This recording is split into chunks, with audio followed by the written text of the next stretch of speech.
Episode 75 रिश्वत। अब तक आपने सुना कि हिमेश मल्होत्रा अनीता को आश्रम भेज देता है और उसके बाद रुद्राक्ष के बिल्डिंग बनाने के लिए पैसे देने वाली बात सुनकर बहुत ही ज्यादा खुश हो जाता है और वही उसकी मॉम की डायरी लौटाने के बदले रुद्राक्ष अनाहिता को अपने साथ एक पार्टी में चलने के लिए कहता है। अब आगे जब राघव और ध्रुव ने सुना कि अनाहिता एक हैकर भी है तो वह दोनों बहुत हैरान हो गए। ध्रुव ने पूछा, क्या दुनिया में कोई ऐसी चीज है जो वो नहीं कर सकती? मुझे समझ नहीं आता एक गांव में पली बड़ी लड़की को इतना सब कुछ कैसे आता है। यह बात सुनते ही संभव ने अनाहिता को डिफेंड करते हुए कहा, प्लीज उसके लिए रिस्पेक्ट से बात करो। तुम किसी को बैकग्राउंड के बेसिस पर जज कैसे कर सकते हो या फिर उसे नीचे कैसे देख सकते हो। संभव की बात सुनकर ध्रुव ने कंफ्यूज होकर देखा और पूछा, क्या तुम वह नहीं थे जो उसे पसंद नहीं करते थे? उसकी बात सुनकर संभव ने थोड़ा उदास होकर कहा, वह पहले की बात है, मैं उससे कॉल करने जा रहा हूँ। रुद्र, तुम मुझे उसका नंबर दे। सही था कि अनाहिता की तरफ संभव का एटीट्यूड अचानक से ही बदल गया था, जैसे वह भूल गया हो कि कैसे वो अनाहिता पर बिल्कुल भरोसा नहीं करता था। तभी रुद्राक्ष ने कहा, उससे पहले तुझे मेरे लिए कुछ इंपॉर्टेंट काम करना है। संभव ने कंफ्यूज होकर पूछा, और वह क्या है? तकरीबन आधे घंटे के बाद रुद्राक्ष संभव के घर के अंडरग्राउंड में पहुंचा, जहां सुरक्षा की जाती थी। संभव के परिवार का एक बहुत ही हाई टेक्नोलॉजी का सेफ था जिसे तोड़ पाना लगभग नामुमकिन था और उसमें संभव के परिवार की कई कीमती चीजें रखी हुई थी। उसेन बोल्ट को खोलते हुए संभव खुद को रोक नहीं पाया और उसने पूछा, तू कौन सी चीज यह पर रखना चाहता है? तुम्हारे घर पर भी तो ऐसा ही सेफ है ना? रुद्राक्ष ने जवाब दिया, तुम्हारा वाला ज्यादा सेफ है। उसकी बात सुनकर संभव ने प्राउड होकर हाँ में सर हिलाया और कहा, हाँ बिल्कुल, यह मुंबई शहर का इंडिया का सबसे सेफ जगह है और हमने अपनी सबसे महंगी चीजें यही रखी हुई है। मगर तू इस जगह पर एग्जैक्टली रखने क्या वाला है? रुद्राक्ष ने उसके सवाल का कोई जवाब नहीं दिया और कहा, पहले सेफ को खोल। ऑल राइट, खोल देता हूँ। इतना कहकर संभव अंदर गया और उसने कुछ पासवर्ड डाल दिए। बीप आवाज के साथ उस सेफ का बड़ा सा दरवाजा अपने आप खुला।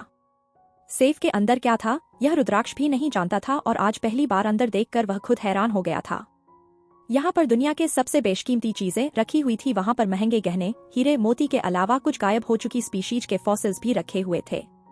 यह पहली बार था जब रुद्राक्ष यहाँ पर आया था। सब कुछ देखने के बाद उसने अपनी पॉकेट से कुछ निकाला। संभव ने डायरेक्टली रुद्राक्ष ने हाथ को देखा। वह भी जानना चाहता था कि कौन सा ऐसा बड़ा खजाना है रुद्राक्ष के पास जो वहाँ रखना चाहता है, लेकिन वह शॉक तब हो गया जब उसने रुद्राक्ष के हाथ में एक पुरानी नोटबुक देखी। संभव को समझ नहीं पाया और उसने कहा, क्या इस पुरानी नोटबुक में इतना क्या खास है? तभी उसे याद आया कि यह नोटबुक अनाहिता की है। सच तो यह था कि उसके सेफ में जो सबसे सस्ती चीज थी वह भी करोड़ों की कीमत रखती थी और इस नोटबुक को उसके सेफ में रखना एक तरह से उसके हाई सिक्योरिटी सेफ की इंसल्ट थी। लेकिन फिर भी जब रुद्राक्ष ने उसके एक्सप्रेशन देखी तो और उसकी तरफ देखकर पूछा, क्या है? क्या इसे यहाँ नहीं रख सकता मैं?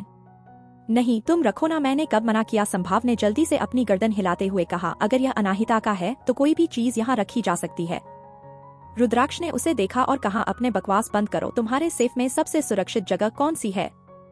वहाँ पर संभव ने एक साइड में जहाँ ग्लास का छोटा सा बॉक्स था उसकी तरफ इशारा करते हुए कहा। इसके ऊपर भी पासवर्ड लगा हुआ था और पासवर्ड खोलने के बाद रुद्राक्ष ने बहुत ही ध्यान से अनाहिता की नोटबुक उसके अंदर रख दी।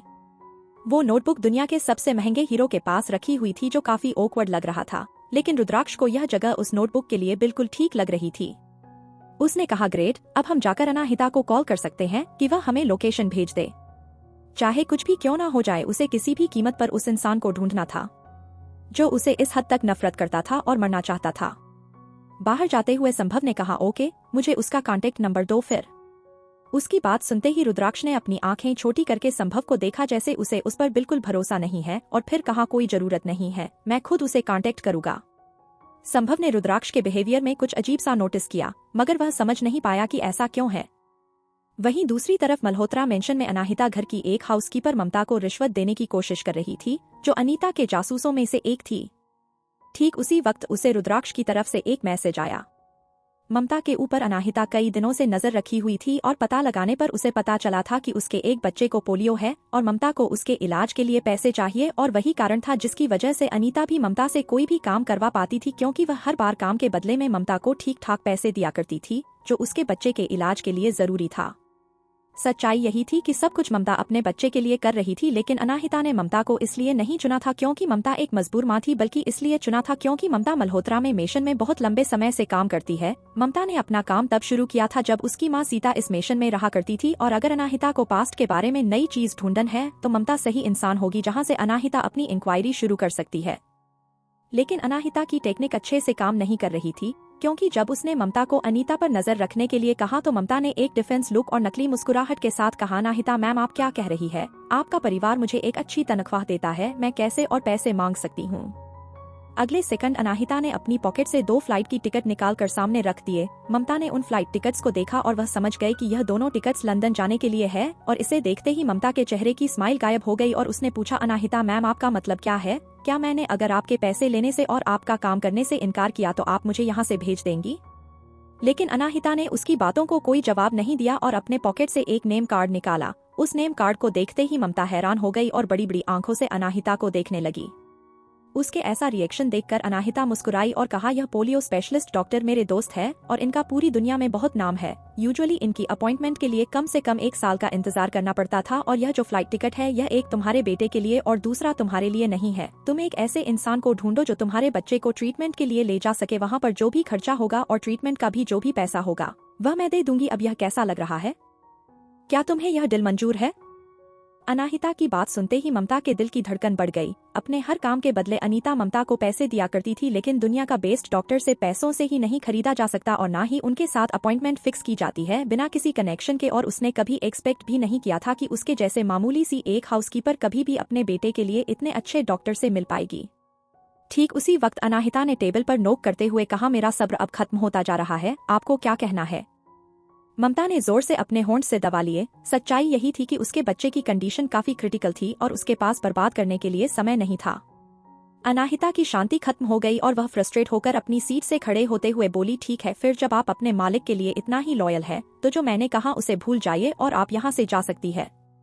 इतना कहकर अनाहिता ने वह टिकट और नेम कार्ड वापस लेने के लिए हाथ आगे बढ़ाया, लेकिन ठीक उसी वक्त ममता ने जल्दी से आगे जाकर उसने नेम कार्ड और फ्लाइट टिकट पकड़ लिया। उसका ऐसा रिएक्शन देखकर अनाहिता ने उसकी तरफ देखा तो ममता ने गहरी सांस ली और कहा, ऐसा नहीं था, मुझे बताइए कि मुझे आपके लिए क्या करना है। जब मेरा बच्चा आपका काम करने से ठीक हो सकता है तो मैं उसके लिए कुछ भी करूंगी।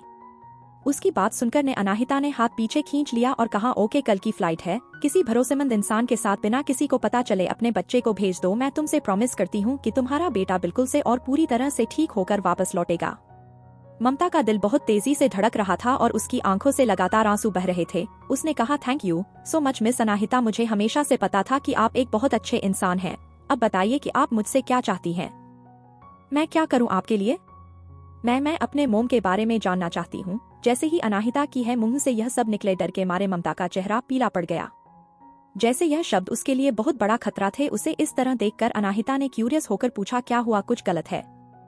ममता ने बहुत ही साफ आवाज में कहा, इस घर में आपकी मॉम का नाम लेना मना है। अनाहिता ने उसकी तरफ सीरियस होकर देखा और कहा, तुम्हें डरने की कोई जरूरत नहीं है। तुम्हारी अनीता मैम इस वक्त आश्रम में है और डैड पूरी तरह से अपने काम में बिजी है, इसलिए कोई भी है पर नहीं आएगा। इसलिए तुम जो भी मेरी मॉम के बारे में जानती हो वह सब सच सच मुझे बताओ। ममता ने बहुत ही आराम से जाकर अनाहिता के रूम का दरवाजा बंद किया और फिर वापस आकर धीमी आवाज में बोली, मिस अनाहिता, मैं आपको सच सच बताती हूँ, यहाँ जो बड़े लोग हैं जो मुझसे भी पहले काम करते थे उनके बीच में एक अफवाह है। अफवाह? अनाहिता ने ना में अपना सर हिलाया और कहा, मुझे किसी तरह की कोई अफवाह नहीं सुननी है, मुझे सिर्फ सुनना है जो तुम जानती हो। शुरुआत उस दिन से करते हैं जिस दिन मेरी मॉम की मौत हुई थी। क्या तुमने उस दिन कुछ अनयूजुअल नोटिस किया था? कुछ देर की चुप्पी के बाद ममता ने कहा, वह दिन भी नॉर्मल ही था। आपकी मॉम आपको स्कूल भेजने के बाद अपने काम के लिए चली गई और उसके कुछ और 2 बाद हमें न्यूज मिली कि उन्होंने अपनी कंपनी के टॉप फ्लोर से छलांग लगाकर आत्महत्या कर ली है। अनाहिता ने उदास आवाज में कहा, मुझे इन सब के बारे में पता है, प्लीज मुझे ऐसा कुछ बताओ जो मैं नहीं जानती। ध्यान से सोचो, क्या उस दिन कुछ अजीब था? अगर आप कुछ अजीब की बात कर रही है तो मेरे हिसाब से सिर्फ एक चीज, सर हमेशा ही लेट उठते थे और उसके बाद अपने दोस्तों के साथ पार्टी करने के लिए या फिर कार्ड खेलने के लिए चले जाते थे। लेकिन उस दिन वह सुबह बहुत जल्दी उठ गए थे और नॉर्मल कैजुअल कपड़े पहनने के बजाय वह एक सूट पहनकर बाहर गए। मुझे बहुत अच्छे से याद है कि वह बहुत ही कम सूट पहना करते थे उस टाइम पर। आगे कहानी में क्या होगा जानने के लिए सुनते रहिए mystery girl and a rude hero, और कमेंट और लाइक जरूर कीजिए जिससे हमें प्रोत्साहन मिले। धन्यवाद। एपिसोड 76, अनीता के आश्रम से बाहर निकलने का प्लान। अब तक आपने सुना कि रुद्राक्ष अनाहिता की मोम की डायरी बहुत ही संभाल कर संभव के सेफ में रख देता है, और वहीं दूसरी तरफ अनाहिता घर की एक पुरानी हाउसकीपर ममता को थोड़ा सा लालच देकर अपनी मोम के बारे में कुछ जानने की कोशिश करती है। अब आगे। जैसे ही ममता ने कहा कि उस दिन हिमेश मल्होत्रा जल्दी उठ जाता और कैजुअल कपड़ों की बजाय सूट पहनकर बाहर गया था, अनाहिता ने अपनी इमोशंस को कंट्रोल करने के लिए अपने लिप्स को बाइट कर दिया। ऐसा लग रहा था जैसे उसका अंदाजा सही था और उसकी मॉम की मौत का बहुत ही क्लोज रिलेशन नहीं हिमेश मल्होत्रा से था। लेकिन फिर भी उसे और ज्यादा इन्फॉर्मेशन चाहिए थी। उसने पूछा, और कुछ मुझे उस दिन के बारे में और कुछ याद नहीं आ रहा है, मगर मुझे याद है कि आपकी मॉम के अंतिम संस्कार के टाइम पर अनीता मैम बहुत जोर जोर से और चिल्ला चिल्ला कर रोए जा रही थी। भले ही वह दोनों सगी बहनों की तरह क्लोज नहीं थे, फिर भी लेकिन अनीता मैम उस टाइम पर यहाँ पर थी भी नहीं। इसलिए अगर आपकी मॉम की मौत को लेकर आपको उनके ऊपर शक है तो मैं इसमें आपकी कोई मदद नहीं कर पाऊंगी। उसकी बात सुनकर अनाहिता कुछ सोचने लगी। तभी ममता ने आगे कहा, और उसके अलावा आपकी मॉम आपके डैड के उसने क्लोज भी नहीं थी। वह हमेशा ही हर ओकेजन, हर पार्टी में उनके बिना अकेले ही जाया करती थी, क्योंकि आपके डैड ने ही उनके परिवार में शादी की थी और उस टाइम पर उनका स्टेटस काफी लोग हुआ करता था। इसलिए घर के कई हाउसकीपर उन्हें नीची नजरों से देखते थे और बाहर के लोग उनकी इज्जत भी नहीं करते थे। और उसके अलावा आपकी मॉम हमेशा आपसे भी दूर रखा करती थी सर को। उन्होंने कभी सर को आपकी लाइफ का हिग नहीं बनने दिया। ममता की बात सुनकर अनाहिता समझ गई, क्योंकि उसकी मॉम को पता था कि हिमेश मल्होत्रा उसका रियल फादर नहीं है, इसीलिए शायद वह ऐसा करती होंगी। ममता ने अनाहिता के एक्सप्रेशन नोटिस किए और कहा, आपकी मॉम के सुसाइड की न्यूज सुनने के कुछ ही देर बाद हमें यह भी पता चला कि आप गायब हो गई है। अफवाह यह थी कि मैम आपको स्कूल से पिक करने नहीं पहुंची और लेट हो जाने की वजह से आप खुद स्कूल से निकलकर कंपनी जाने की कोशिश करने लगी और रास्ते में ही किसी ने आपको किडनैप कर दिया। लेकिन अजीब बात यह थी कि आपके डैड ने पुलिस को फोन तक नहीं किया। उन्होंने सबसे यह कहा कि उन्होंने कुछ लोगों को हायर किया है आपको ढूंढने के लिए, बस मुझे इतना ही पता है। अनाहिता ने हमें सर हिलाया। उसे पता था कि ममता जो कुछ भी कह रही है वह सब सच है। उसने कहा, ऑल राइट, आज के लिए बस इतना ही। अगर आपको कुछ याद आता है तो मुझे जरूर बताइएगा। ओके, मगर कोई और काम है जो मुझे करना है?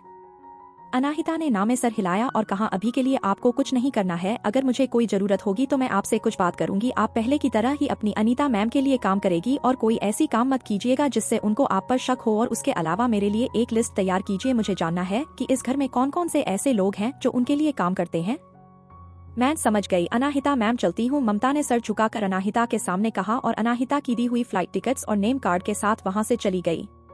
ममता के वहाँ से चले जाने के बाद अनाहिता अकेले रूम में बैठी रही और काफी लंबे टाइम तक कुछ सोचती रही। अपने पूरे ख्यालों को क्लियर करने के बाद उसने अपना फोन निकाला और मैसेज चेक करने वाली। तभी उसने देखा कि रुद्राक्ष ने उसे इस मैसेज किया है, तुम राघव के घर पर आ जाना जब भी तुम फ्री हो और उस आदमी को ढूंढने में हमारी मदद करना। बिना कोई टाइम वेस्ट किए अनाहिता ने जाकर अपना कंप्यूटर ऑन किया और उस आदमी का लोकेशन पिन पॉइंट करने लगी। वह अपनी पूरी कोशिश कर रही थी, लेकिन आखिर में अनाहिता के हाथ कुछ प्राइवेट आइलैंड की लोकेशन मिली जो उसके सर्च से मैच होती थी। जब अनाहिता ने लोकेशन रुद्राक्ष को सेंड की थी, उसी वक्त दूसरी तरफ अनीता भी आश्रम के एंट्रेंस पर पहुंच गई थी। जैसे ही वह गाड़ी से नीचे उतरी, कविता जी, सॉरी दोस्तों, मैंने अनाहिता की बुआ और रुद्राक्ष की मां दोनों का सेम ही नाम रख दिया था जो मुझे आज पता चला, इसलिए मैं अनाहिता की बुआ का नाम बदल रही हूँ। कविता जी उसके पास कोल्ड एक्सप्रेशन के साथ आई और बहुत ही रूडली बोली, क्या तुम लोगों ने इसे एक पिकनिक स्पॉट मान लिया है जो हम घूमने आ जाते हो? अनीता ने भी एक जबरदस्ती की मुस्कान के साथ उसे देखा और ग्रीट किया, हेलो कविता। कविता जी की आंखें अभी भी कोल्ड थी और उन्होंने कहा, हमारे यहाँ बहुत सारे सन्यासी आए हुए हैं इस टाइम पर, इसलिए हमारे पास कमरे नहीं है, इसलिए तुम्हें मेरे साथ मेरे कमरे पर ही रहना होगा। यह बात सुनते ही अनीता के एक्सप्रेशन खराब हो गया और उसने कहा, मैं तुम्हारी मेडिटेशन को खराब कर दूंगी, मैं मायरा के साथ रह लूंगी। मायरा? कविता मुस्कुराई और उसने कहा, मैंने उससे इस बारे में पूछा था लेकिन उसने तुम्हारे साथ रहने से मना कर दिया। उसकी बात सुनकर अनीता ने उसे हैरानी से देखा और कहा, यह इम्पॉसिबल है। ठीक है, फिर तो तुम खुद ही उससे पूछ लेना। इतना कहकर कविता जी वापस आश्रम के अंदर चली गई। थोड़ी देर बाद अनीता भी पूछते पूछते मायरा के पास पहुंची जो वहां पर लकड़ियां काट रही थी। दूर से ही देखकर बताया जा सकता था कि मायरा का चेहरा पूरी तरह से पीला पड़ गया है और वह पिछले दिनों से काफी कमजोर नजर आ रही है। अपनी बेटी को इस तरह देखकर उसे बहुत दुख हुआ और वह आगे आकर मायरा का हाथ पकड़कर उसने कहा, तुम इतना मुश्किल काम क्यों कर रही हो? तुम्हारी स्किन को देखो कितनी खराब हो गई है। मायरा ने अपना हाथ छुड़वाया और बिना अनीता की तरफ देखे कहा, आपको भी यह काम कल से करना शुरू करना होगा जब तक डैड हमें वापस घर बुलाने का नहीं डिसाइड कर लेते। उन दोनों को ही नहीं पता था कि अनाहिता ने उन दोनों के लेटर रोककर उनके बीच में गलतफहमी की एक बड़ी दीवार खड़ी कर दी है। अनीता ने जब मायरा कैसा बिहेवियर देखा तो उसे लगा कि मायरा उस थप्पड़ की वजह से और उसे यहाँ भेजने की वजह से अभी भी उससे नाराज है, इसलिए इतने टाइम से उसके सारे लेटर को भी इग्नोर कर रही है। और वहीं दूसरी तरफ मायरो यह लग रहा था कि अनीता को उसकी कोई नहीं पड़ी और सिर्फ उसे खुद ही यहाँ से बाहर निकलना है और यहाँ पर उसकी प्रायोरिटी अपनी स्क्रीन का ख्याल रखना नहीं बल्कि कविता जी को खुश रखना था ताकि उसे यहाँ पर ज्यादा दिक्कत ही ना हो। अनीता ने अपनी तरफ मायरा का रूड बिहेवियर नोटिस किया और कहा, मायरा क्या तुम अपनी माँ से इस तरह बात करोगी? उसकी बात सुनकर मायरा मुस्कुराई और कहा, माँ क्या आपको लगता है कि आप यह टाइटल डिजर्व करती है? क्या आपको लगता है कि मैं बेवकूफ हूँ? मुझे बहुत अच्छे से पता है कि आप डैड के पीठ पीछे किसी और आदमी के साथ अफेयर चला रही है। तुम्हें हो क्या गया है? क्या तुम मुझसे छुटकारा पाना चाहती हो? मायरा की बातों से अनीता अपने आप पर कब नहीं कर पाई है। उसने एक थप्पड़ मायरे को मार दिया। थप्पड़ बहुत तेज था। थप्पड़ खाने के बाद मायरा और खतरनाक एक्सप्रेशन के साथ अनीता को दिखने लगी। उसके मन में तो यह भी शक पैदा हो गया था कि क्या वह सचमुच अनीता की बेटी है या फिर नहीं। उस कुल्हाड़ी को वहीं फेंक कर मायरा वह से जाने लगी और अनीता भी उसके पीछे बदल जाते हुए से माफी मांगने लगी। एम सॉरी मायरा, मेरा ऐसा कोई मतलब नहीं था। तुम मुझसे इतना बिहेव नहीं करती तो मैं तुम्हें थप्पड़ नहीं मारती। मुझे बताओ कि क्या तुम्हारी उस कविता बुआ ने मेरे खिलाफ तुम्हें भड़काया है? कविता पास्ट में अनीता और हिमेश की शादी के सख्त खिलाफ थी और उनकी शादी हो जाने के बाद हमेशा ही वह अनीता को भला बुरा कहती रहती थी। इसने अनीता को ऐसा लगा कि उसी ने मायरा को भड़काया है, लेकिन गुस्से में मायरा ने अनीता को साइड में धक्का दिया और बिना कुछ कहे वहां से चली गई। इसलिए अब अनीता के पास कविता के साथ एक ही रूम शेयर करने के अलावा और कोई रास्ता नहीं था। पूरी रात बिस्तर पर अनीता करवटें बदलती रही, जिसका नतीजा यह हुआ कि अगले सुबह वह बड़े बड़े डार्क सर्कल्स के साथ उठी। अब वह और यहाँ नहीं रह सकती थी। अगर वह यहाँ रहती तो पागल हो जाती, इसलिए एक कोना देखकर उसने विनोद को कॉल किया। अनीता इस वक्त किस हालत में है यह सुनने के बाद विनोद ने तुरंत कहा, मैं किसी को वहाँ भेजता हूँ जो तुम्हें यहाँ पर कर लेगा। अब हमें मल्होत्रा ग्रुप की और प्रॉपर्टी नहीं चाहिए, बस वापस आ जाओ और तुम हिमेश मल्होत्रा से डिवोर्स ले लो। मैं अभी इस वक्त उसे डिवोर्स नहीं दे सकती। क्यों? उसने तुम्हें वहाँ आश्रम में छोड़ दिया है। क्या तुम्हें अभी भी लगता है कि उसे तुम्हारी परवाह है? अनु, मेरे पास आ जाओ, हम दोनों खुशी खुशी रहेंगे, विनोद ने बहुत धीमी आवाज में कहा। उसकी बातों से अनीता खुश हो गई, लेकिन फिर भी उसने कहा, ऐसी बात नहीं है कि मैं तुम्हारे साथ रहना नहीं चाहती, मगर मैं इस वक्त नहीं रह सकती। मुझे पता है कि तुम्हें भी अब तो पता चल गया होगा कि मल्होत्रा ग्रुप की बिल्डिंग के साथ क्या हुआ, लेकिन तुम्हें यह नहीं पता होगा कि इस पूरे इंसिडेंट के लिए जो भी नुकसान हुआ है उसकी भरपाई रुद्राक्ष सिंघानिया करने वाला है। और जितना मैं हिमेश मल्होत्रा को जानती हूँ, वह इस मौके का फायदा उठाकर रुद्राक्ष से ज्यादा पैसे निकलवाने की कोशिश करेगा। इसलिए हमें भी इस मौके का फायदा उठाकर हिमेश से ज्यादा पैसा अपने पास लेने की कोशिश करनी होगी। और उसके अलावा इस मौके का फायदा कंपनी के बोर्ड ऑफ डायरेक्टर्स को अपनी साइड पर करने के लिए भी उठा सकते हैं। अनीता ने पूरी बात एक्सप्लेन की। तो विनोद ने पूछा, तो अब हमें क्या करना चाहिए? हिमेश मल्होत्रा ने अपने आदमियों से कहकर आश्रम पर नजर रखी हुई है, तुम वहां रहते हुए कुछ नहीं कर सकती। उसकी बात सुनकर कुछ देर तक सोचने के बाद अनीता ने कहा, इसीलिए मुझे यहाँ से जल्द निकलना होगा और इसके लिए मुझे तुम्हारी मदद की जरूरत है। तुम मेरे लिए एक तरह का ड्रग लेकर आओ। किस तरह का ड्रग? अनीता के मुंह से उस ड्रग का नाम सुनने के बाद विनोद जल्दी से उसके बारे में रिसर्च करने लगा। तभी उसे पता चला कि यह बैन हुआ ड्रग कहाँ पर मिलेगा उसे। मैं जाकर यह ड्रग अभी के अभी खरीद लेता हूँ, लेकिन यहाँ पर एक छोटी सी प्रॉब्लम है। इस ड्रग को काम करने के लिए रोज लेना होगा। जब तुम इसे एक दिन में मिस कर दोगी, सारे के सारे सिम्टम्स अपने आप गायब हो जाएंगे। इट्स ओके, मैं उसे हर दिन पी लूंगी, तुम बस उसको मेरे पास ला कर दो। ओके, मैं पर्सनली जाकर उसे खरीद कर लाता हूँ। कॉल कट होने के बाद अनीता का फ्रस्ट्रेशन थोड़ा बहुत कम हुआ था। उसने मुड़कर देखा तो उसे कुछ दूरी पर मायरा दिखाई दी जो पोछा लगा रही थी। यह देखकर अनीता जल्दी से उसके पास गई और उसने मायरा का हाथ पकड़ते हुए कहा, मायरा तुम इतनी जल्दी क्यों उठ गई, और उसके अलावा तुम यह गंदा सा काम क्यों कर रही हो? मायरा ने अनीता का हाथ झटक दिया और कहा, आपको भी यह करना पड़ेगा। मैं तुम्हें कब से ढूंढ रही थी। तुम कहाँ घूम रही थी? उन दोनों को अपने पीछे से कविता की आवाज सुनाई दी। अनीता ने पीछे मुड़कर देखा तो वह कविता उसी की तरफ चली आ रही थी और उसने अपने जैसे सन्यासी वाले कपड़े अनीता को भी दिए। अनीता कुछ कहती उससे पहले ही कविता ने कहा, मुझे लोगों का यहाँ घूमना पसंद नहीं है। अपने यह महंगे कपड़े उतारो और जो मैंने दिया है उसे पहनकर काम पर लोगो। मुझे तुम्हारी मदद चाहिए, जिसमें तुम जंगल से मेरे साथ लकड़ी लेकर आओगी। आगे कहानी में क्या होगा जानने के लिए रहिए mystery girl and a rude hero, और कमेंट और लाइक जरूर कीजिए जिससे हमें प्रोत्साहन मिले। धन्यवाद। एपिसोड 77, एक नया शख्स।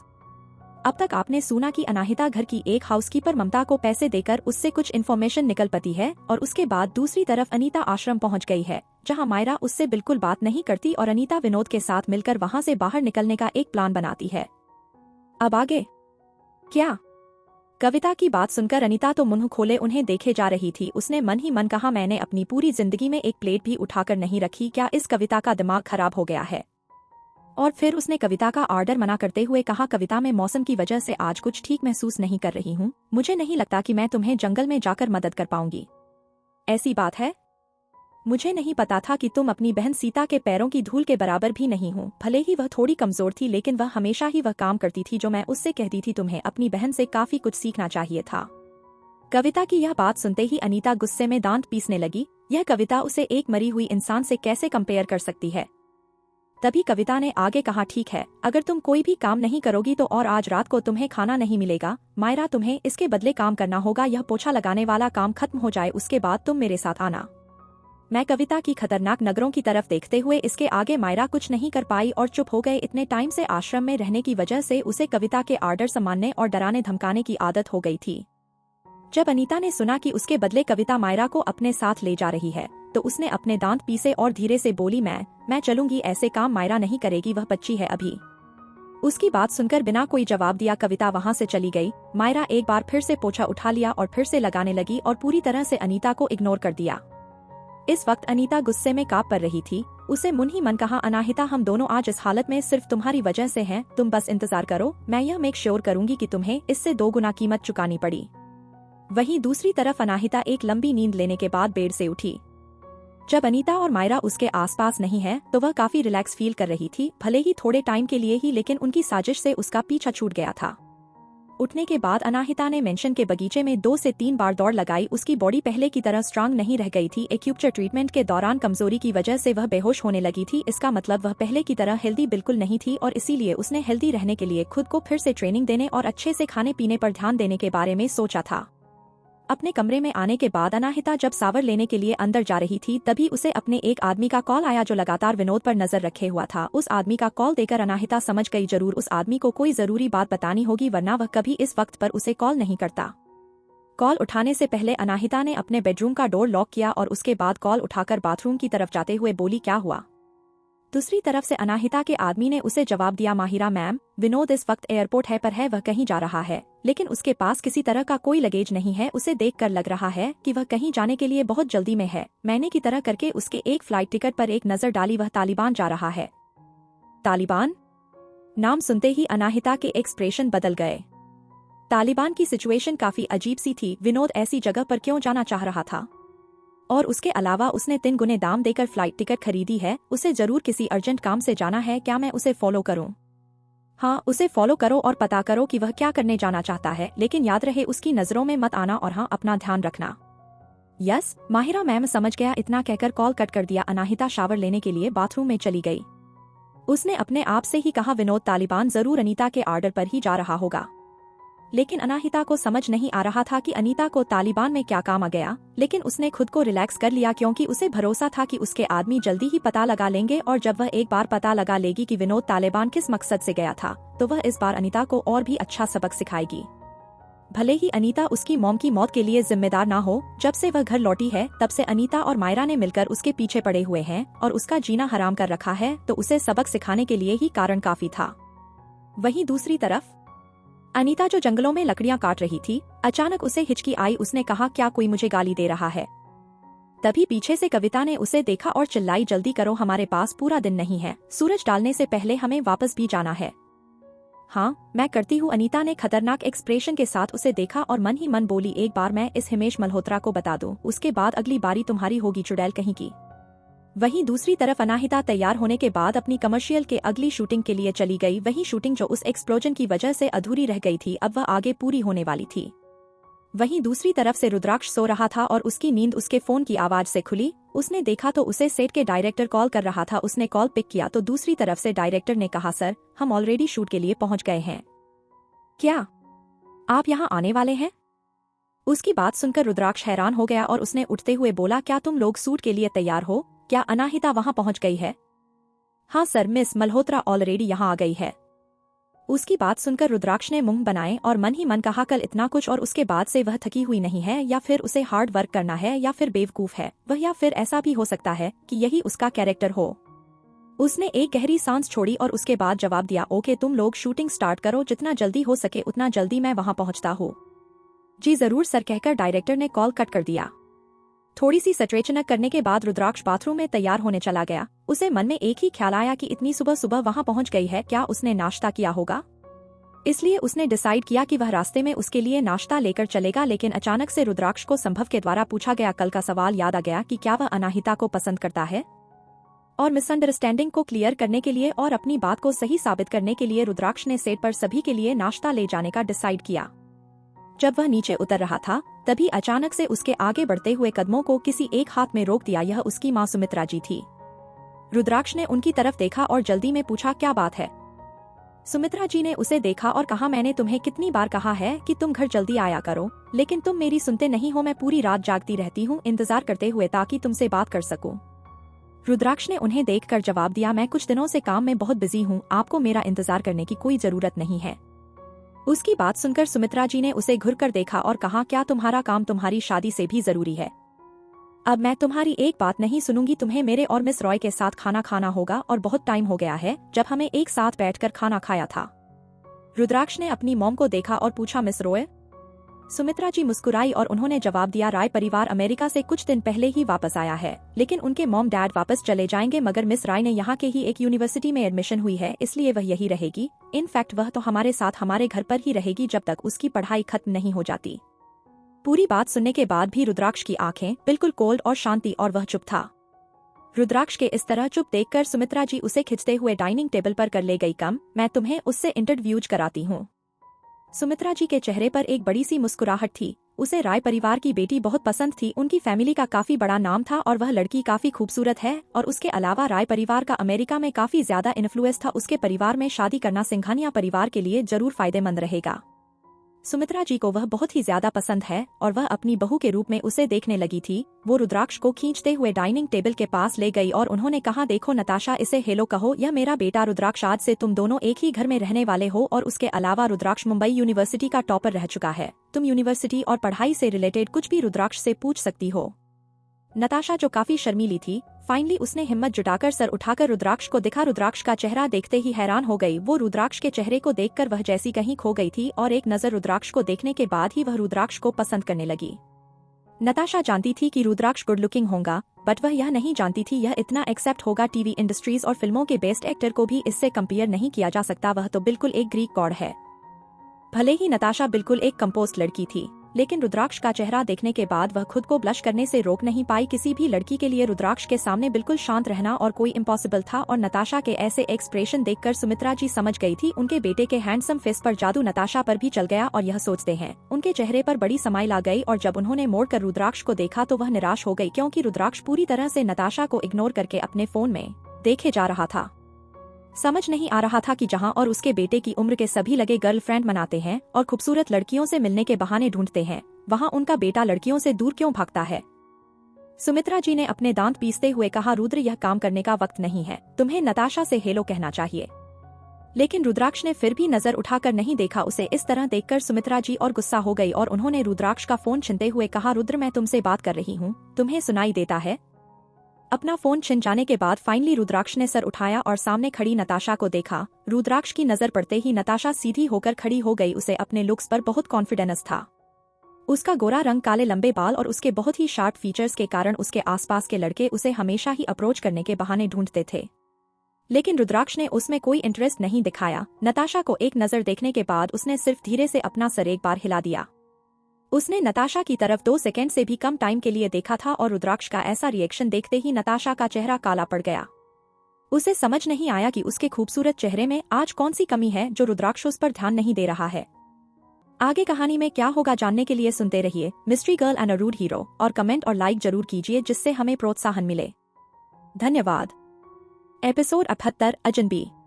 अब तक आपने सुना कि अनाहिता मन ही मन अनीता और मायरा के ना होने पर क्या क्या करना है उसका प्लान बना चुकी है, और उसके बाद वह अपनी शूटिंग के लिए आ जाती है। वहीं दूसरी तरफ रुद्राक्ष के घर पर उसकी मॉम उसे नताशा नाम की लड़की से मिलाती है। अब आगे रुद्राक्ष ने अपनी मॉम को देखते हुए कहा, मुझे कोई जरूरी काम आ गया है, मैं आप लोगों के साथ ज्यादा देर नहीं रुक पाऊंगा, और हो सकता है कि कुछ हफ्तों तक मुझे काम के लिए ऑफिस में ही रुकना पड़ेगा और मैं वही सो जाया करूंगा। इतना कहकर वह मुड़ा और वहां से चला गया। रुद्राक्ष की बात सुनते ही नताशा का चेहरा काला पड़ गया। वो जानती थी कि रुद्राक्ष उसे इग्नोर करने के लिए इस घर से दूर रहना चाहता है।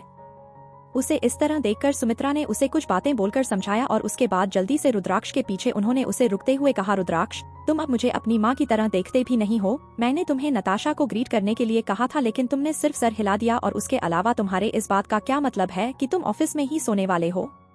तुमने सोचा कि जब नताशा ने यह सुना होगा तो उसे कैसा फील हो रहा होगा, जैसे वह इस घर में बिन बुलाए मेहमान है जो जबरदस्ती घुस आई है।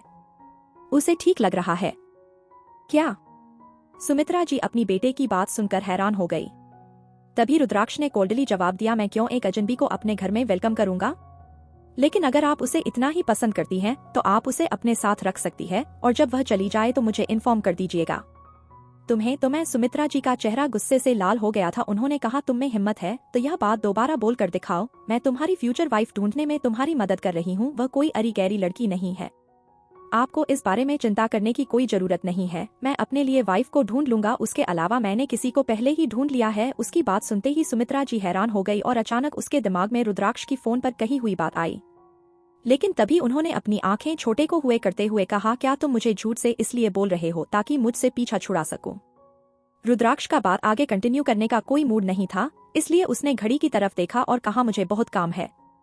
इतना कहकर वहां से जाने लगा। तब जाकर सुमित्रा जी को यह एहसास हुआ कि रुद्राक्ष काफी सीरियस है, इसलिए उन्होंने एक्साइटेड होकर चिल्लाकर पूछा, कौन है वह लड़की? उसके क्वालिफिकेशन क्या है? उसका नाम क्या है? क्या मैं उसे आज से पहले कभी मिली हूँ? उन्हें तो दिल ही दिल में सबसे ज्यादा उस लड़की की फैमिली बैकग्राउंड से फर्क पड़ता था। वह कभी भी एवरेज फैमिली की लड़की को अपनी बहू के तौर पर एक्सेप्ट नहीं करेगी। भले ही उनका बेटा लड़कियों से दूर रहता हो या फिर नहीं बनाता हो, फिर भी वह अपने बेटे के पसंद को ऐसे ही एक्सेप्ट नहीं कर लेगी जब तक वह उसके मापदंडों पर खरी ना हो। आप उससे किसी दिन मिल लीजिएगा, रुद्राक्ष ने कहकर डायरेक्ट एलिवेटर में गया और अंडरग्राउंड गैरेज का बटन दबाने के बाद वहां उतरा और अपनी स्पोर्ट्स कार लेकर वहां से निकल गया। सुमित्रा जी के पास इतना पेशेंस नहीं था कि वह इंतजार करें। उन्हें जल्द से जल्द रुद्राक्ष की पसंद की लड़की के बारे में पता लगाना था और उसका बैकग्राउंड चेक करना था। आफ्टर सिघानिया परिवार की बहू कोई प्रेस्टीजियस फैमिली की बेटी ही बन सकती थी। इतना सोचकर उन्होंने एक बटलर को रुद्राक्ष पर नजर रखने के लिए कहा और एक लिस्ट बनाने के लिए कहा उन लड़कियों की जो हाल फिलहाल में रुद्राक्ष से मिली थी। बटलर को सारे ऑर्डर देने के बाद वह वापस डाइनिंग एरिया में आई और एक अपॉलोजेटिक मुस्कान के साथ कहा, आई एम सॉरी नताशा, मेरा बेटा हर मामले में अच्छा है सिवाय लड़कियों से बात करने की। तुम प्लीज इस बात को दिल पर मत लेना, जब तुम दोनों एक दूसरे को अच्छे से जान जाओगे तो सब ठीक हो जाएगा। लेकिन सुमित्रा जी को यह नहीं पता था कि नताशा ने उनकी पूरी बातें सुन ली है। उसे चिंता थी कि माँ बेटे में उसकी वजह से झगड़ा हो जाएगा, इसलिए वह उनके पीछे गई थी और उसने सारी बातें सुन ली थी। लेकिन उसने ऐसा नाटक किया जैसे उससे कुछ नहीं पता और थोड़ा सा उदास होने का नाटक करते हो बोली, आप इसकी चिंता मत कीजिए आंटी, मिस्टर सिंघानिया ऐसे हैं, उसमें उनकी थोड़ी गलती है। मुझे भी ऐसा लगता है कि मैं जबरदस्ती आपके घर में घुस आई हूँ, शायद मुझे किसी और जगह रहना चाहिए। नहीं, बिल्कुल नहीं, मुंबई शहर तुम्हारे लिए बिल्कुल नया है। अगर तुम अकेले रहोगी मुझे हमेशा तुम्हारी चिंता होती रहेगी। तुम बस यही रहो और उस नालायक को इग्नोर करो। तुम्हारी कंपनी से मुझे भी खुशी होगी। सुमित्रा जी ने नताशा का हाथ पकड़कर मुस्कुराते हुए कहा, जबकि उनके दिमाग में अपने अलग ही प्लान चल रहे थे। और मैंने सोच रखा था कि अगर रुद्राक्ष को जिस लड़की में इंटरेस्टेड है उसका फैमिली बैकग्राउंड और क्वालिफिकेशन नताशा के बराबर की होगी तो वह नताशा को यहाँ से जाने देगी। यह बहाना बनाकर कि वह मुंबई शहर के साथ काफी अच्छे से खुशी मिल रही है और उसे अलग रहना चाहिए ताकि वह अपनी प्राइवेट लाइफ को एंजॉय कर सके। वही नताशा जो सिघानिया परिवार जैसे बड़े परिवार में ही पली बड़ी थी और उनकी सोच को बहुत अच्छे से जानती थी।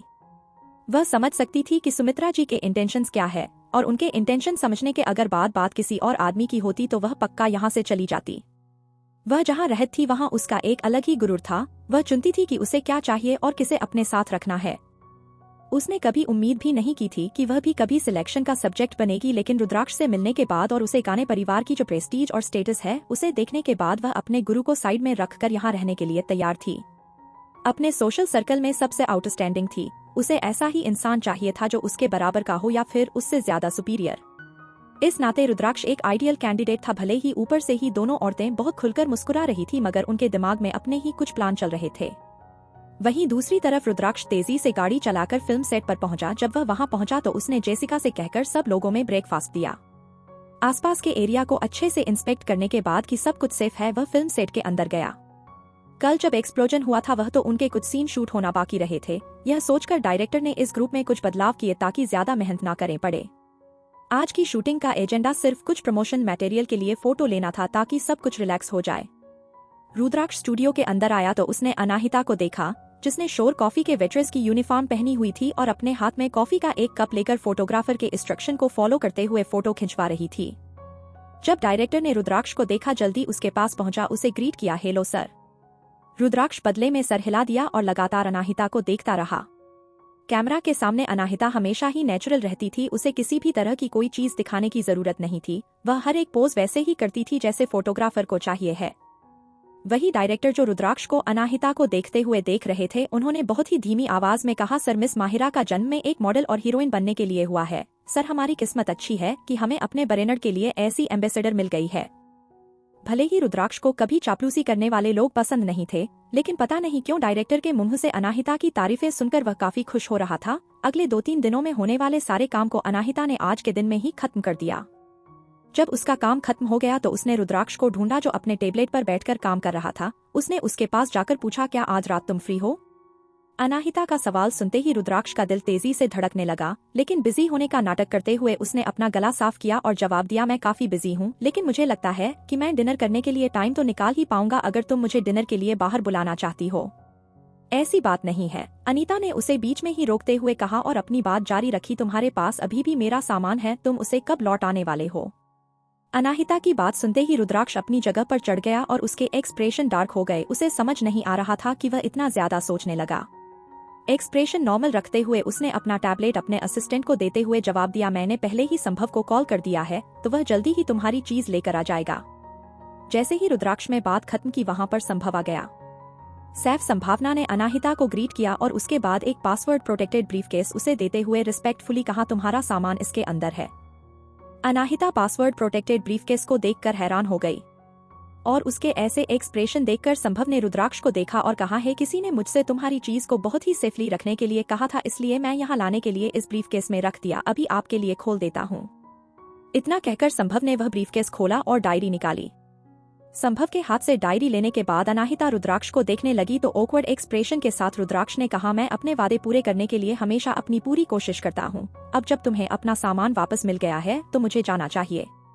इतना कहकर रुद्राक्ष ने संभव के पीछे की कॉलर को पकड़ा और उसे घसीटते हुए अपने साथ ले गया, क्योंकि उसे डर था कि यहाँ रहने पर संभव और कोई बकवास करेगा। अनाहिता, जिसने उस डायरी को काफी जोर से गले लगाया हुआ था, वह अपनी जगह पर कुछ देर के लिए खड़ी रही और फिर अचानक से हंसी लगी। उसे अचानक रियलाइजेशन हुआ कि ऑकवर्ड सिचुएशन में रुद्राक्ष काफी क्यूट बिहेव करता है। वह घर वापस जा रही थी तो उनके बैनर के प्रमोशन वीडियो और फोटो जो पोस्ट प्रोडक्शन टीम ने काफी हार्ड वर्क करके कंप्लीट की थी, वह इंटरनेट पर रिलीज कर दी थी। उन वीडियोस और फोटोज के देखने के बाद अचानक से कई लोगों ने अनाहिता को सोशल मीडिया पर फॉलो करना शुरू कर दिया और अनाहिता के फॉलोअर्स मिलियन से ऊपर पहुंच गए, जो किसी बड़े फिल्म आर्टिस्ट के बराबर है। लेकिन अनाहिता को इन सब में कोई इंटरेस्ट नहीं था। एक बार घर पहुंचने के बाद उसने अपना रूम लॉक कर लिया और डेस्क पर बैठकर उसने अपनी मोम की डायरी पढ़ना शुरू किया।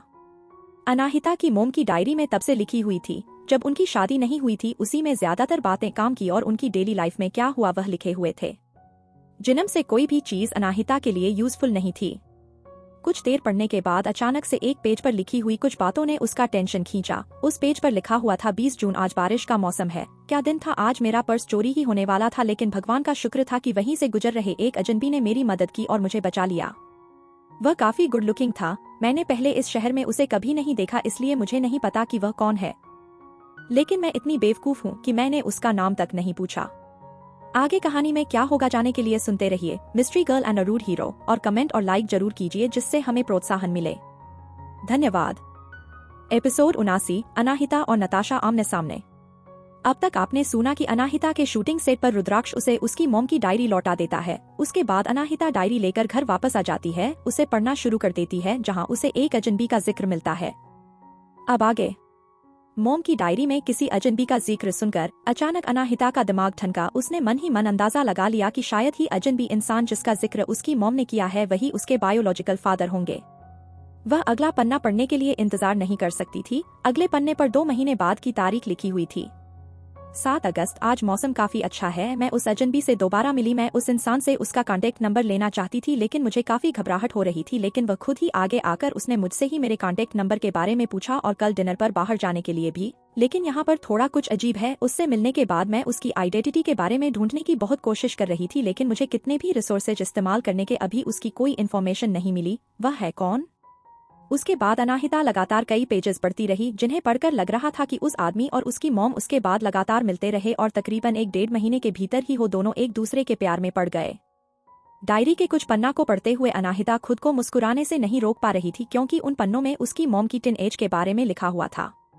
और उसने यह भी नोटिस किया कि उसकी मॉम की डायरी में अक्सर यह बातें लिखी हुई थी। उससे उस आदमी की आइडेंटिटी पर कुछ डाउट है। उसमें यह भी लिखा हुआ था कि 3 महीने एक साथ रहने के बाद भी उसकी मॉम को उस इंसान की आईडी के बारे में कुछ भी नहीं पता था। उसे सिर्फ यही पता था कि वह एक बहुत ही बड़ी फैमिली से आता है और इतनी बड़ी फैमिली का होने के नाते उसकी मॉम उसके काबिल नहीं है। जब वह दोनों साथ थे तो उस इंसान के काबिल होने के लिए उसकी मॉम ने काफी मेहनती की। उन्होंने अपनी कंपनी का बिजनेस न सिर्फ देश विदेश में फैला दिया बल्कि अपने कंपनी और परिवार को देश के टॉप 5 परिवारों में लाकर खड़ा कर दिया। और यह वही वक्त था जब राठौर ग्रुप अपनी सक्सेस की पिक लेवल पर था। लगातार 3 महीने तक अनाहिता की मॉम और उस इंसान की अलग अलग मिलने की जगह और उनकी बातों का जिक्र था। उसके बाद उसे 2 खाली पन्ने दिखे। अनाहिता ने जल्दी से पन्ने पलटे तो उसे एहसास हुआ कि अगली एंट्री लगभग 5 महीने बाद की है। उसमें लिखा था 15 अप्रैल, आज चारों तरफ बादल छाए हुए हैं। आज मुझे फाइनली उसकी आइडेंटिटी के बारे में पता चल गया और मुझे यह भी पता चल गया कि हमारे बीच में जो स्टेटस का डिफरेंस है वह कभी कम नहीं हो सकता। उसकी मॉम सही कहती है, मैं उसके लिए सही इंसान नहीं हूँ। मैं उसका बोझ बन जाऊंगी, लेकिन मैं प्रेग्नेंट हूँ और मेरा बच्चा मासूम है। अब मुझे क्या करना चाहिए? अनीता ने जैसे ही है पढ़ा उसके दिल में दर्द हुआ। उसे बहुत अच्छे से पता था कि जिस बच्चे के बारे में बात हो रही है वह खुद है, इसलिए से आगे पढ़ना शुरू किया। 20 अप्रैल, उसकी फैमिली उसे अपने साथ वापस ले गई। भले ही मैं उसके सिचुएशन समझ रही हूँ, लेकिन मैं खुद को उससे नफरत करने से रोक नहीं पा रही हूँ और इसी वक्त पर मैं उससे बहुत ज्यादा प्यार भी करती हूँ। मुझे अपनी खुद की इमोशन समझ नहीं आ रहा है, लेकिन सबसे बड़ी बात यह है कि मेरा बच्चा इनोसेंट है और वह इस दुनिया में आने का हक रखता है। भले ही यह एक गलती थी, मगर उसमें बच्चे की कोई गलती नहीं है, गलती मेरी थी। 27 अप्रैल, मेरी शादी होने वाली है मगर मेरा होने वाला हस्बैंड वो नहीं है। मैं अपने बच्चे को एक पूरी कंप्लीट फैमिली देना चाहती हूँ ताकि वह खुशी खुशी बड़े हुए और उसे कोई नाजायज होने का ताना ना दे, और इसके लिए हमें कुछ भी करने को तैयार हूँ, भले ही इसके लिए मुझे अपनी खुशी और अपनी इच्छा को ही क्यों नहीं मरना पड़े। यह पढ़ते ही अचानक अनाहिता के आंसू बहने लगे। उसे फाइनली सच्चाई पता चल गई थी। यह सिर्फ उसकी वजह से ही उसकी मॉम ने एक ऐसे आदमी से शादी कर ली थी जिसके लिए उसकी मॉम के दिल में कोई फीलिंग नहीं थी और जो इंसान उसकी मॉम को डिस्टर्ब भी नहीं करता था। लेकिन यह डायरी का एंड नहीं था। थोड़ी देर तक रोने के बाद अनाहिता ने अपने आंसुओं को पूछा और आगे पढ़ना शुरू किया। आगे जो कुछ भी लिखा हुआ था उसमें कोई डेट नहीं थी और हैंडराइटिंग में काफी खराब थी। शायद उसकी मॉम अब पहले की तरह शांत और खुश नहीं थी। आगे लिखा हुआ था, हमारी एक सिंपल सेरेमनी के जरिए शादी हो गई। मुझे हिमेश के लिए बुरा लग रहा है क्योंकि मैं अभी भी उससे प्यार नहीं कर सकती, लेकिन मैं दूसरे तरीके से अपनी इस चीज की भरपाई करने की कोशिश करूंगी। जब मेरे बच्चे का जन्म हो जाएगा तो मैं उसे सच्चाई बता दूंगी और जो वह चाहेगा, जो सजा देगा, मुझे मंजूर होगी। मुझे कोई कंप्लेंट नहीं होगी उससे। हमारी शादी को 1 महीना हो गया है। अब हिमेश मल्होत्रा वह इंसान रहा ही नहीं जिससे मैं पहली बार मिली थी। वह पूरी तरह से बदल गया है। वह काफी नैरो माइंडेड, मटेरियलिस्टिक, अय्यास इंसान है। भले ही उस इंसान के आसपास रहना एक सेकंड के लिए मुझे गवारा नहीं है, लेकिन फिर भी मुझे यह सब बर्दाश्त करना होगा। मैंने उम्मीद नहीं की थी हिमेश मल्होत्रा का दूसरा रूप यह होगा। आज शराब के नशे में घर आने के बाद उसने मुझे मारा। भगवान का शुक्र है कि मेरा बच्चा ठीक है। अब 6 महीने हो चुके हैं हमारी शादी को। अब मुझे हिमेश के लिए बुरा नहीं लगता, इसलिए क्योंकि उसने जो इन 6 महीनों में किया है तो काफी हद तक मेरी इस गलती को कवर कर चुका है। मैंने डिसाइड कर लिया है कि बच्चे के जन्म के बाद मेरे से डिवोर्स दे दूंगी। मेरा बच्चा एक ऐसे पिता के साथ बड़ा नहीं हो सकता। आज फाइनली मैंने बच्चे को जन्म दिया और मुझे अपने सामने बिल्कुल अपने जैसे ही एक परी दिखी। यह मेरे दुनिया का सबसे खुशी वाला दिन है। आज उसका परिवार आया था मुझे ढूंढते हुए। शायद उन्हें शक हो गया है कि माहिरा उनका खून है, उनके परिवार की बेटी है, लेकिन मैं उन्हें मेरी बेटी को मुझसे दूर नहीं करने दूंगी। लेकिन इसका एक मतलब यह भी है कि मैं इस वक्त हिमेश को डिवोर्स नहीं सकती, वरना उन पर शक यकीन में बदल जाएगा। यह सारी बातें एक एक करके अलग अलग पन्नों पर लिखी हुई थी और उन पर कोई डेट नहीं थी। लेकिन अचानक अनाहिता की नजर एक पेज पर पड़ी जहां लिखा हुआ था, मुझे पता चला कि हिमेश और अनीता मिलकर एम्प्लॉइज को डरा धमका रहे हैं और उनके बीच में जो रिश्ता है वह भी नॉर्मल नहीं है। और उससे इम्पोर्टेंट यह बात है कि मुझे यह पता चला कि हिमेश ही है जिसने उसके परिवार को कांटेक्ट किया था। अब माहिरा के लिए मैं उन लोगों को अपने आसपास नहीं रख सकती। अब बहुत बड़ा खतरा है वह लोग। यह उस डायरी पर आखिरी चीज लिखी हुई थी जिस पर डेट भी था। डेट से अनाहिता को पता चला कि यह चीज उसकी मॉम ने मौत से 3 दिन पहले लिखी थी। यह सब देखकर अनाहिता मन ही मन सोचने लगी, क्या हिमेश मल्होत्रा और अनीता ने उसकी मॉम को इसलिए मारा क्योंकि उनके बुरे कामों के बारे में उन्हें पता चल गया था और वह ने बाहर निकाला चाहती थी। मगर उसकी मॉम का उसके परिवार से क्या मतलब था? क्या उसकी मॉम उसके बायोलॉजिकल फादर की फैमिली के बारे में बात करी थी? और अगर ऐसा है तो हिमेश मल्होत्रा उसके बायोलॉजिकल फादर की फैमिली के कांटेक्ट में आया कैसे? क्योंकि अगर उसकी मॉम उस परिवार के लायक नहीं थी तो इसका मतलब हिमेश मल्होत्रा तो उस परिवार के सामने धूल बराबर भी नहीं था। जब अनाहिता आपने इन्हीं ख्यालों में खोई हुई थी तभी अचानक उसका फोन बजा। उसने फोन पर नजर डाली तो उसमें रुद्राक्ष का एक मैसेज दिखाई दिया। उसने मैसेज भेजा था, क्या तुम सो गई? कल लाइव स्ट्रीम है, क्या तुम नर्वस हो? घर वापस आने के बाद से ही अनाहिता का दिमाग पूरी तरह से उसकी मॉम की डायरी पर फोकस था और वह और किसी चीज के बारे में नहीं सोच रही थी। जब उसने भी रुद्राक्ष का मैसेज देखा तब जाकर उसे याद आया कि कल उसकी एक लाइव स्ट्रीम है। तब जाकर उसने घड़ी की तरफ देखा तो उसे एहसास हुआ कि ऑलरेडी रात के 11 बज चुके हैं। इसका मतलब है उसे आप सो जाना चाहिए। अनाहिता उस अजनबी के बारे में सोचने से खुद को रोक नहीं पा रही थी, जिसका जिक्र उसकी मॉम की डायरी में कई बार हुआ था। अभी बहुत सी ऐसी चीजें थी जिसके बारे में उसे पता लगाना था, लेकिन उसे पता था कि उसे सब्र रखना होगा और सच्चाई तक पता लगाने की चाबी पक्का उसे हिमेश मल्होत्रा के पास ही मिलेगी। अनीता ने डायरी बंद की और अपनी आंखों को मला। डायरी को एक अच्छी जगह पर रखकर लॉक करने के बाद फर्श हुई और बेड पर आकर लेट गई। लेकिन सोने से पहले उसने रुद्राक्ष से मैसेज के जवाब दिया, मैं नर्वस बिल्कुल नहीं हूँ और मैं जा रही हूँ सोने। अनाहिता का छोटा सा जवाब दे देखने के बाद रुद्राक्ष, जो अपने कंपनी के ही लाउंज में करवटें बदल रहा था और सो नहीं पा रहा था, उसने बहुत ही मुश्किल से अनाहिता से बात करने के लिए एक टॉपिक ढूंढना था, लेकिन अनाहिता ने कन्वर्सेशन को एक ही बार में पूरी तरह खत्म कर दिया। इस वक्त वह काफी फ्रस्ट्रेटेड महसूस कर रहा था। अचानक उसके दिमाग में संभव की बातें घूमने लगी और उसे और इरिटेशन होने लगी।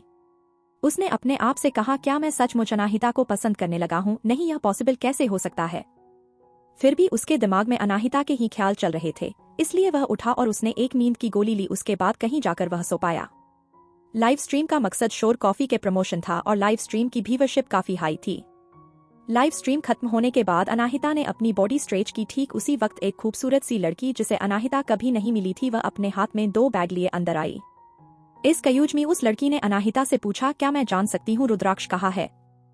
अनाहिता ने अपनी केप उतारी और उस औरत की आवाज सुनकर पीछे मुड़कर देखा। उसके सामने एक बहुत ही महंगे कपड़ों में मेकअप से लदी हुई लड़की खड़ी थी। उसकी बात करना का तरीका काफी सॉफ्टवेयर जेंटल था।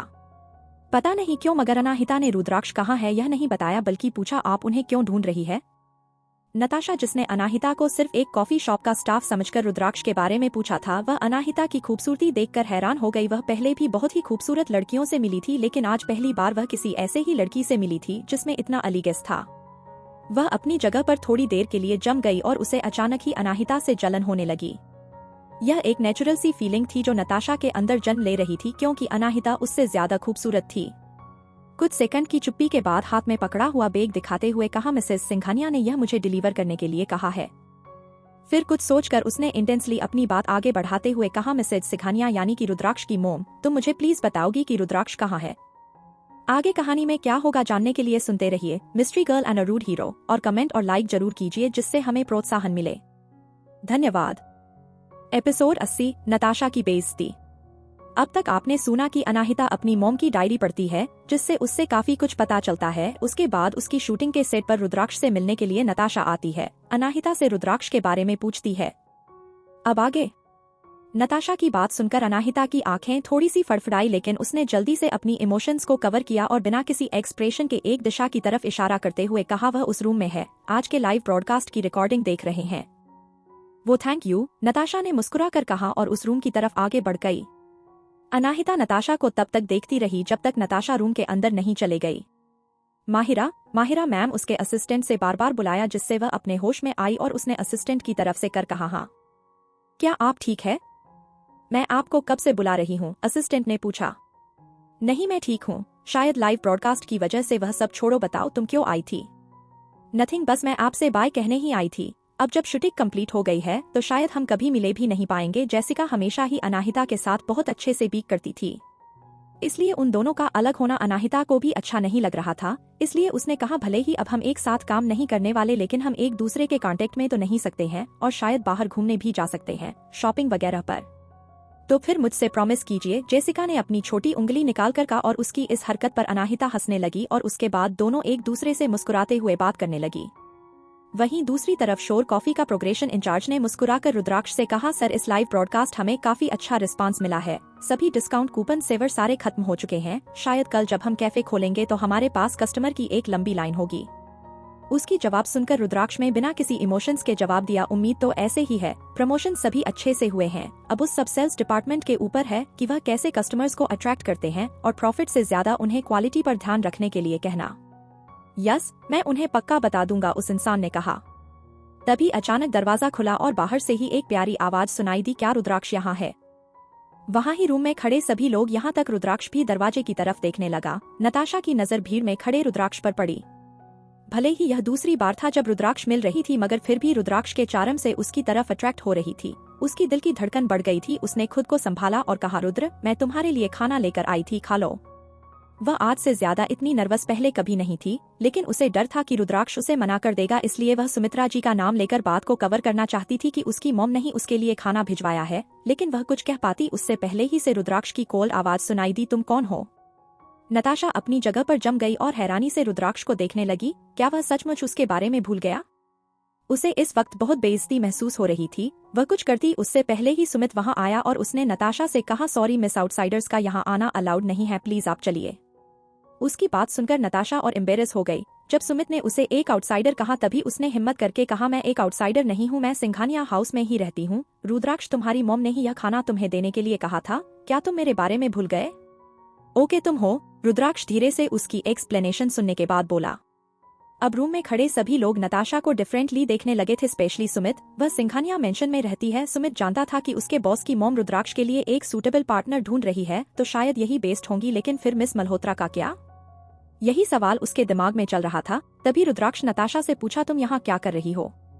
मैंने सुबह नाश्ते में पास्ता बनाया था और यह थोड़ा सा एक्स्ट्रा था, तो तुम्हारी मॉम ने मुझे यहाँ लाने के लिए कहा था कि तुम भी खा लो, नताशा ने अपने हाथ में पकड़ा हुआ बैग दिखाते हुए कहा।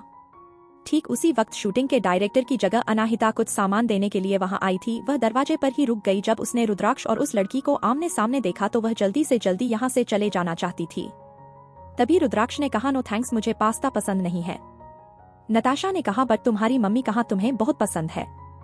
मुझे पसंद था मगर अब नहीं, अब मुझे सिर्फ पराठे अच्छे लगते हैं। उसकी बात सुनते ही अनाहिता के हाथ में पकड़ा हुआ बॉक्स नीचे गिर गया, जिससे काफी तेज साउंड हुआ। इस वजह से उसकी तरफ देखने लगे सबकी नजरें अपने ऊपर महसूस करके अनाहिता ने जल्दी से माफी मांगी और दौड़ के रूम से बाहर चली गई। उसका चेहरा हल्का ब्लश कर रहा था। रुद्राक्ष एक छोटी सी स्माइल के साथ उसे ज्यादा हुआ देखता रहा, जो नताशा की नजरों से नहीं छुपी। फिर उसने उस लड़की को वहां से जाते हुए देखा। तभी अचानक रुद्राक्ष और उसकी मॉम के बीच में हुई बातें उसके दिमाग में आई और अचानक उसकी आंखों की चमक कम हो गई। नताशा ने मन ही मन कहा, तो यही है वह लड़की, यह क्या ये एक वेट्रेस है? पक्का इसने ही कुछ किया होगा, लेकिन इसने रुद्राक्ष को अट्रैक्ट किया कैसे? लेकिन मैं ऐसा नहीं होने दे सकती, वह रुद्राक्ष के लिए सूटेबल नहीं है, उसके लिए सिर्फ मैं परफेक्ट मैच हूँ। वही रुद्र अनाहिता के पीछे जाने ही वाला था। तभी उसकी शर्ट का कोना खिंचते हुए नताशा ने कहा, पास्ता। रुद्राक्ष।